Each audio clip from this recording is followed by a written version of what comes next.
Pauwi lang natin. Grabe. Yung ulam panis na, hindi nyo mala napansin. Tapos tambak pa yung mga ugasin. Grabe talaga oh.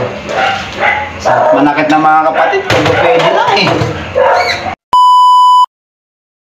Napagod. Pauwi lang natin. Grabe. Yung ulam panis na, hindi nyo mala napansin. Tapos tambak pa yung mga ugasin. Grabe talaga oh. Sa manakit na mga kapatid, kung pwede lang eh. O gutom ka na tapos panis pa yung ulam dito. Sayang lang yung ulam, ang mahal-mahal na nga ng bilihin.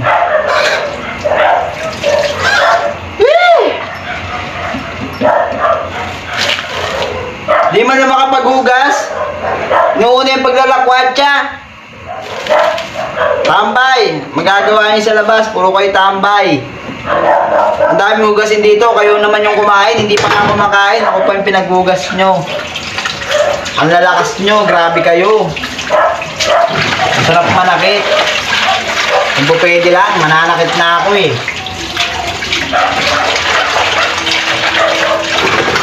Marami nung kasing iniwan dito, kayo ang kumain dito. Sa akin yung ano itong hugasin.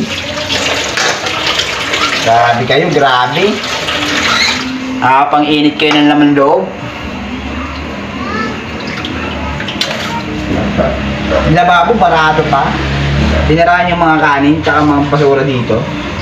Hindi nyo malang inayos pagtapos nyo kumain. Sino yung inaasahan nyo? Ako lang palagi. Ano kung wala ako? Grabe kayo ah. Parang wala kayo nakikita. Nagiging bulag kayo sa katotohanan ah. Kita nyo nakatambak dito yung pinagkainan nyo, hindi nyo malang mahugasan. Inaantay nyo pa yung maghuhugas. Kung sino muna maghuhugas.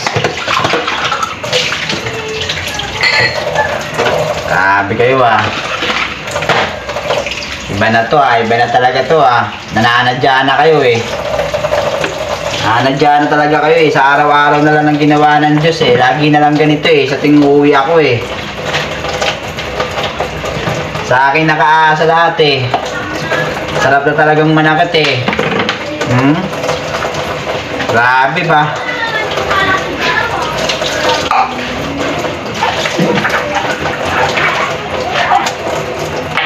Grabe. Diyos ko po, Diyos ko po. Kung pwede lang papiliin ako ng mga kapatid, ginawa ko na. Diyos ko po, Diyos ko po. Sarap manakit, Diyos ko po. Grabe, grabe ba? Bugas na lang, hindi pa makaya. Takot mapasa ang kamay.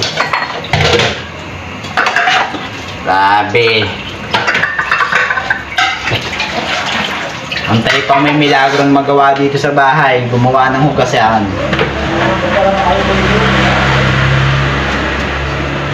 Paano nakakapagbihis oh? Diretso na agad dito sa lababo. Kala ko may pagkain, wala pala. Tinira nyo nga akong pagkain, napanis naman. Ang galing, grabe kayo, grabe. Sikmura nyo, okay na eh, busog na eh. Di man lang kayo, di nyo man lang tinignan yung ulam kung may mapapanis ba o mapapanis ba. Parang maputol yung mga kamay nyo eh. Ayaw nyo gumalaw dito sa bahay eh. Grabe kayo eh. Para kayong mga bata eh. Tatandaan nyo naman. Nasa kayo lagi sa may gagawa eh.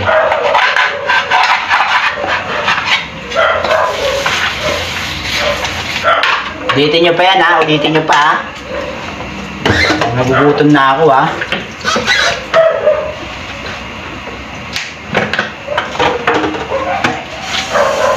Iwan pa kayo ng basura. Di naman ako nakakain.